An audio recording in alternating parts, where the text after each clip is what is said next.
It's time to cover everything you need to know for the fall 2026 intake if you're planning to apply for a master's or a PhD program.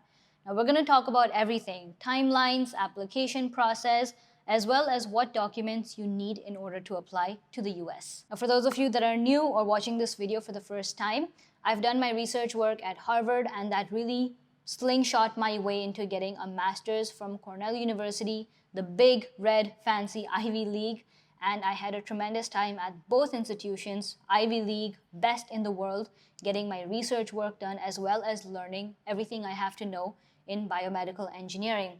Now, over the last couple of years, I've helped thousands of students get into their dream universities for their master's or PhD programs, which have been almost fully funded in universities such as Cornell, Duke, Northeastern, Stanford, Harvard, you name it, all over the US.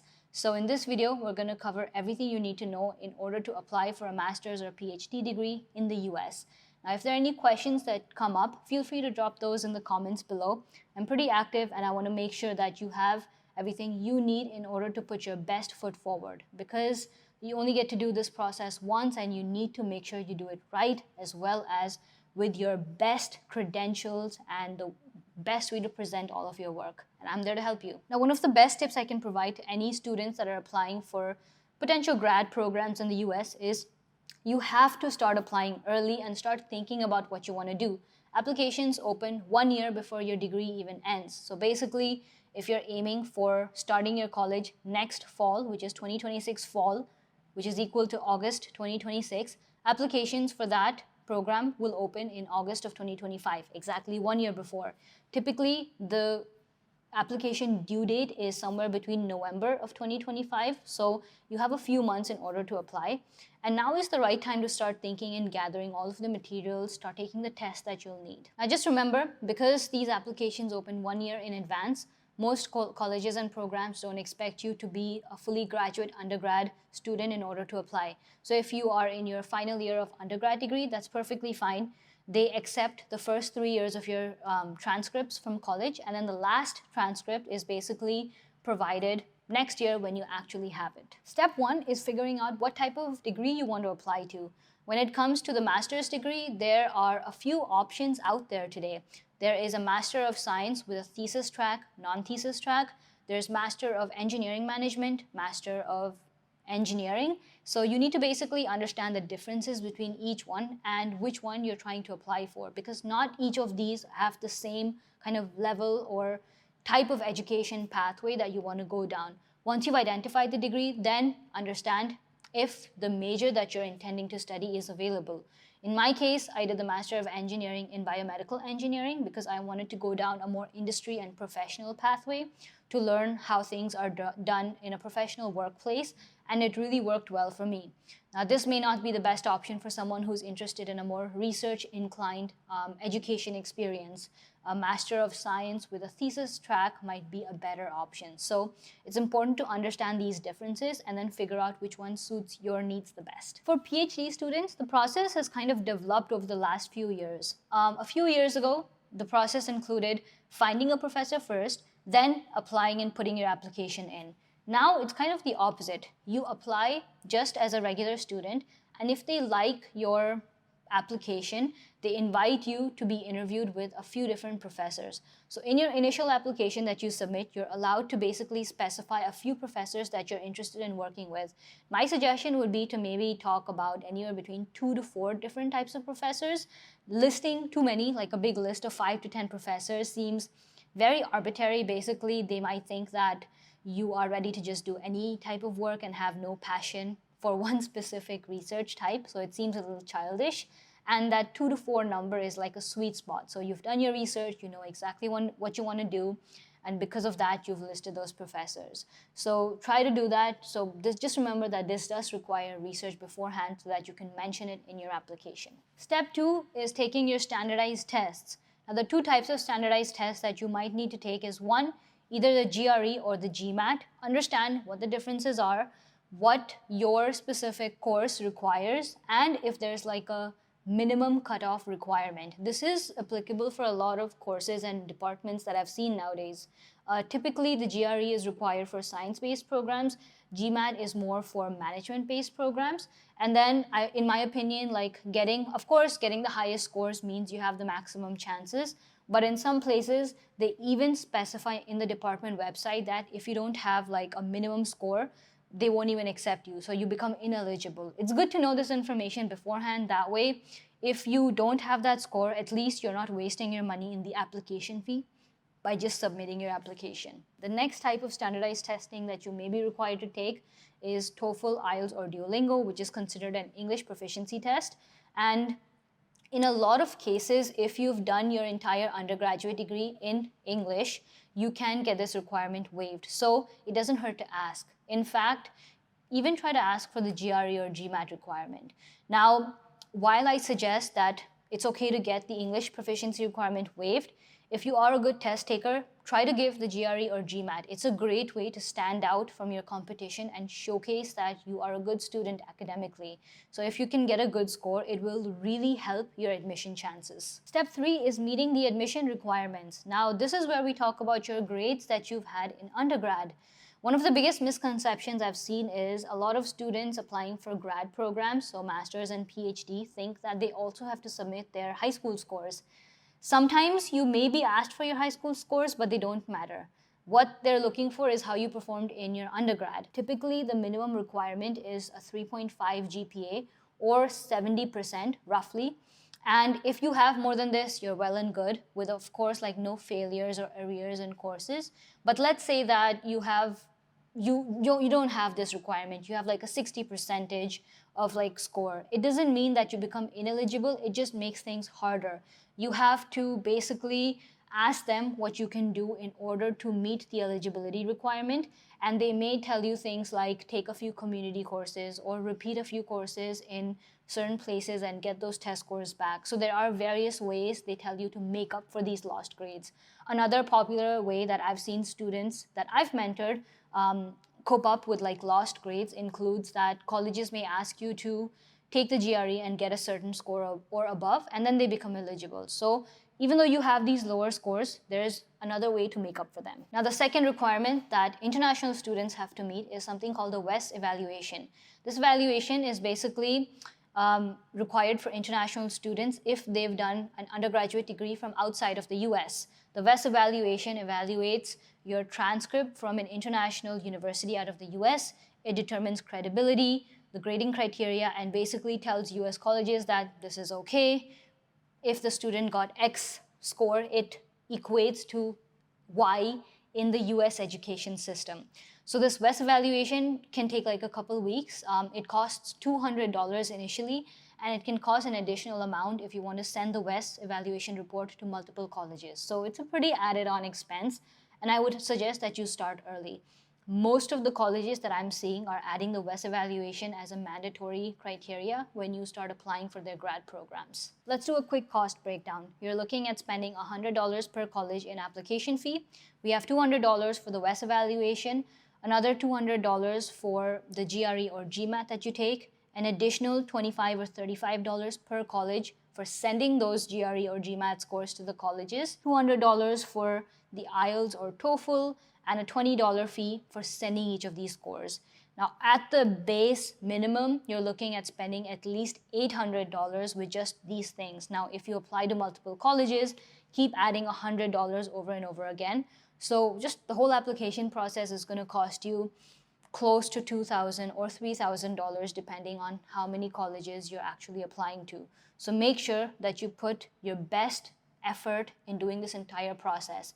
And if you need help at all, the one-on-one mentorship by Incognito Blueprints is the perfect place for you to get that.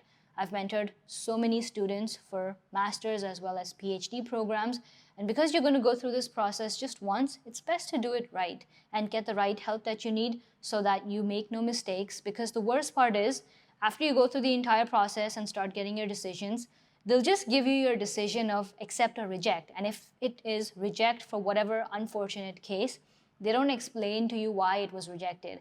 It could have been because you weren't good enough, or it could have been because you did something wrong just in the application process. You will never know. You will just see the reject. So in order to minimize all of those mistakes and maximize your chances of getting accepted, it's definitely worthwhile to get some help.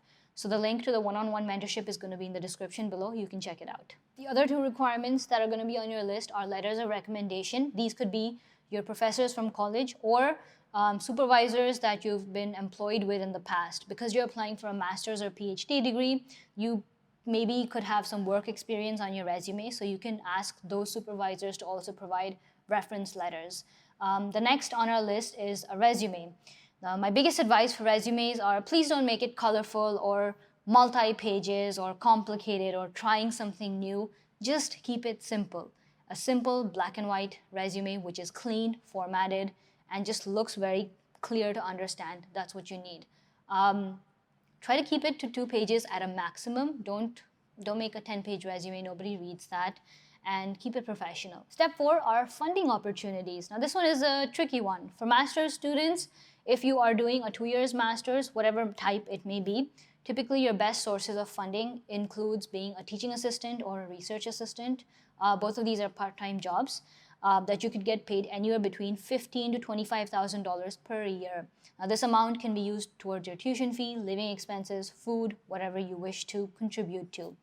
If you are doing any sort of one-year program like the Master of Engineering, for example, there are no scholarships or funding available. It's extremely difficult even to get the RA or TA position, so you do have to be prepared to take up these expenses either through personal savings or an education loan. Next, if you are applying for a PhD programs, note that all PhD programs in the US are fully funded. What this means is you do not have to pay any tuition fee and you get a small stipend that you can use to live, eat food, and basically survive during your PhD times. It's not that great. You may get maybe $2,000 or $3,000 per month. So in that you have to kind of like live out of that. But the good thing is at least you're not spending anything. Now, of course, this is not free. All of this happens because as a PhD student, you are working full-time as a research assistant and you are a teaching assistant as well. So you're doing both of these things.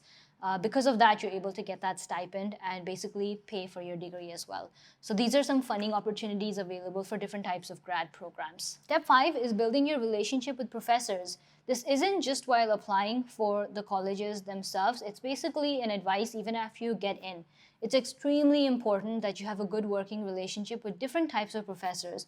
You may never know who you may start working under for research or who you may just become a teaching assistant for. So having these relationships goes in a long way in networking, trying to find a job, trying to find employment opportunities on campus. So make sure that you don't burn your bridges in the first couple of months that you're in college. I know you guys have probably grown up and it's difficult to kind of not get offended or be aggressive about things that certain people say, but try to keep a healthy atmosphere and understand that, we're all working for the greater good, research, advancing education forward.